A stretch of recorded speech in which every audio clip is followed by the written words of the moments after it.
The three dinosaurs devoured the man's wife and children right before his eyes. Without hesitation, Nick charged toward the beasts, fueled by vengeance. His movements were swift and agile as he dodged their lethal attacks. In moments, he reached the wounded dinosaur, yanked out the spear lodged in its body, and drove it back in, dealing another brutal blow. The creature shrieked in agony as Nick stood atop a boulder, poised for battle, his stance radiating the fury of a war god. The three dinosaurs encircled him, jaws snapping, muscles tensed. A deadly clash seemed inevitable. But then, an ear-splitting roar shattered the tension. The sound sent the creatures into a panic, and they immediately scurried toward its source. As the mist cleared, Nick finally saw what had terrified them, a massive, shadowy figure looming in the fog. It was their mother. The three attackers were nothing more than juveniles. Realizing he stood no chance against the monstrous matriarch, Nick abandoned his revenge. He returned to the cave he once called home. The fire still burned, and the air inside was as warm as ever. Yet Nick felt no comfort, only numbness. His gaze fell upon the mural on the wall, a depiction of his family of four. Anguish crashed over him.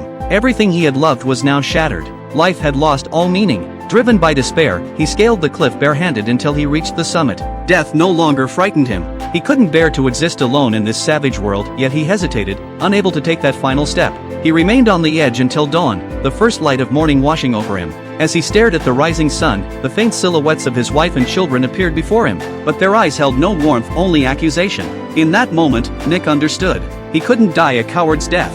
He had to avenge them.